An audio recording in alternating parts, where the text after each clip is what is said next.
You know, we know which one we're talking about on that one. You know, wait, what did you say? The purple cape. Oh, yeah. Yeah, I'm sure John's a great electrician, but he should not do comics, Leave it to guys who, he should support the guys. Now he's not even supporting the guys who can do it. Like you said, I'm not going to buy any Comicscape books. It's well, then you don't believe in the consumer. You don't believe in the comic book artistry. Because even if let's say you didn't like the Comicscape Kings guys, and I don't know why, because we're really nice, but even if you didn't, you should still want to make great comic books. You should look for the best artists. Aaron Lepresti is closing out Wraith of God soon. It's a great book, and it's still not over six figures, which to me is a crime. The comic book community in general should be rallying to make sure that he has a very successful book, and he continues to make his great books, because they are great. I mean, you look at those covers; they're so freaking cool, So I don't know. Amazing, yeah. So, for those of you who don't know what that clip was, this give it a little bit more context. This is Dan Lawlis. He tweeted this today. Every professional creator knows that you don't use pink or purple as a major color on a male costume because those aren't masculine colors. Indeed, you don't even need to be a professional artist to know that. So, Dan Lawlis, professional comic artist, do not use purple or pink for male costumes. Everybody knows this. Everybody knows this. Now, why would Dan Lawlis say this in reference to me? And Katie did laugh, purple cape. Well, because my signature character is the Patriarch, and the Patriarch has a purple cape. He has a purple, white, and gold motif. My philosophy is superhero colors should be simple. 3 colors, maybe at the most. And I picked these specific colors for specific reasons. Purple being the color of royalty, the color of the Roman Empire. The Patriarch is inspired by the Roman Empire. White to signify goodness, and gold to signify royalty, nobility.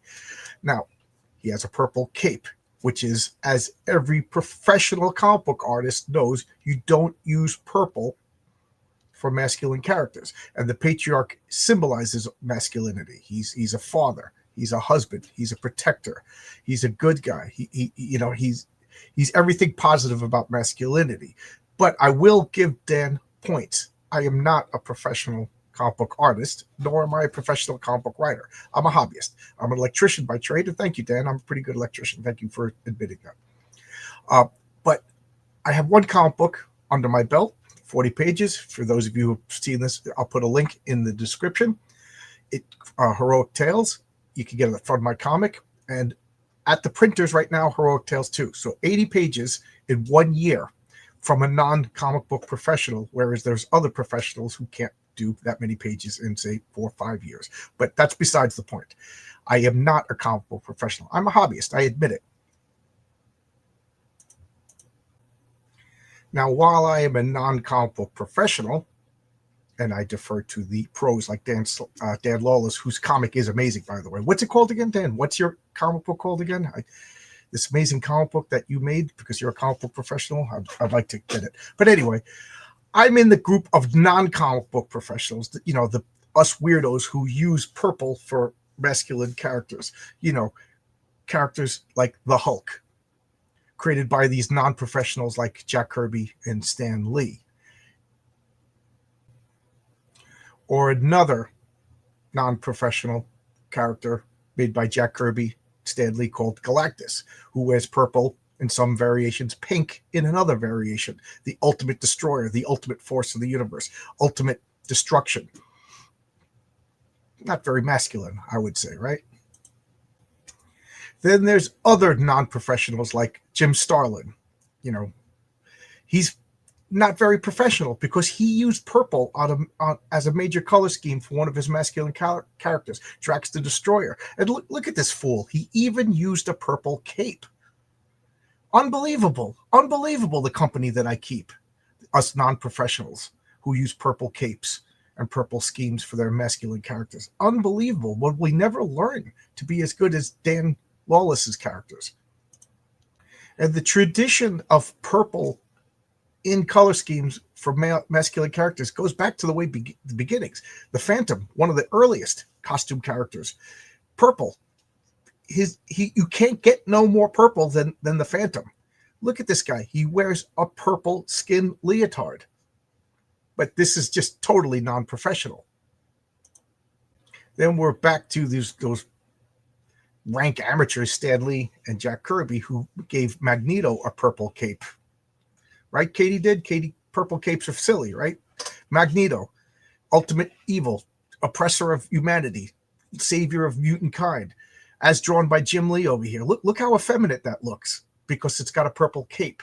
And we all know that professionals don't use purple for their masculine characters.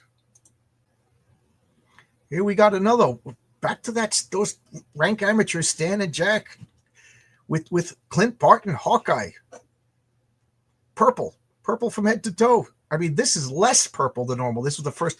I just Googled purple superheroes, and boom, boom, boom. You know, half of these guys I knew from memory, but I wanted to get images. Look at these silly, effeminate characters. Jeez, can't you be more masculine, Stan and Jack? Don't you know better? Don't you listen to Comicsgate, the pros?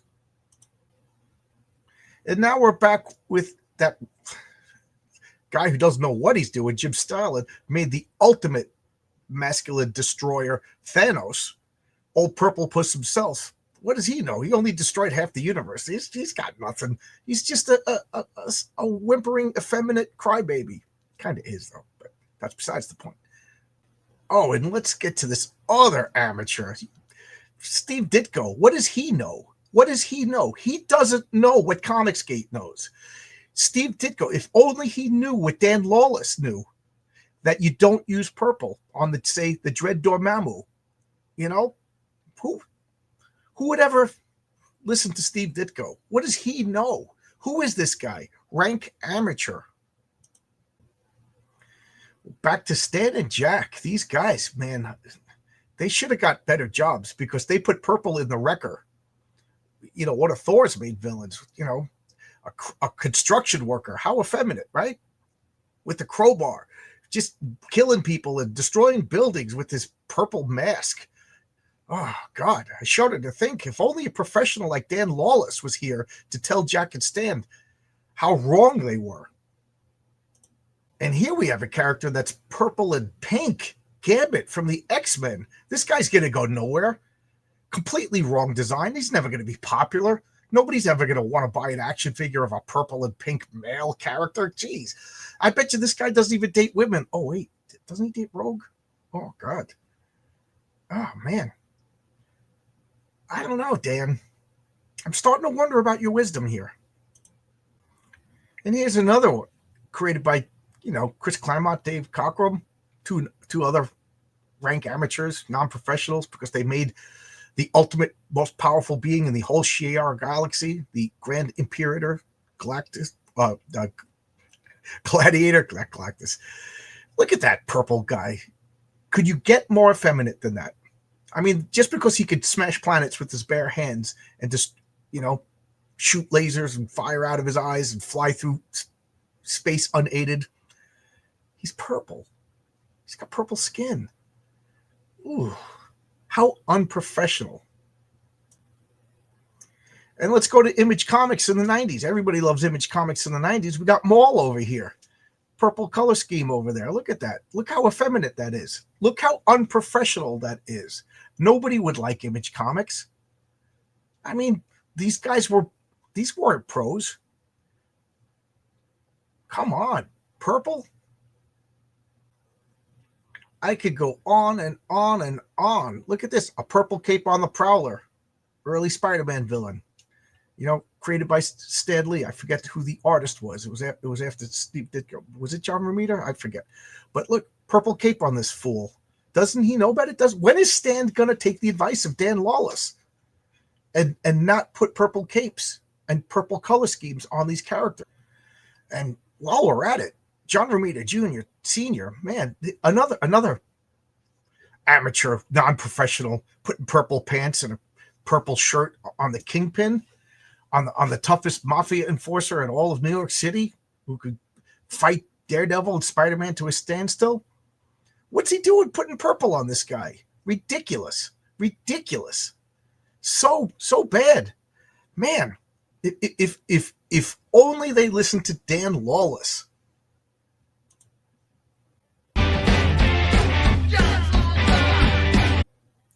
And we're back to that crazy Steve Ditko again, putting a purple cape. Yeah, Katie did a purple cape. How ridiculous is that Mysterio, who was just in a movie, has a purple cape? Man, that's like funny. We should laugh at people who do things like Jack Kirby and Steve Ditko and Jim Starlin and Dave Cockrum and put purple capes and purple color schemes on their characters. Ridiculous. Man. Oh, man. And Comicsgate does know better because they wouldn't dare have a purple character in Comicsgate, right? We wouldn't have anybody purple. Nobody in Comicsgate would be unprofessional enough to actually have a purple character. So, thank you, Dan, for teaching me that Jack Kirby, Steve Ditko, Stan Lee, Jim Starlin, Dave Cockrum, John Romita Sr., and Dale Keown are not comic book professionals. I thank you for the lesson.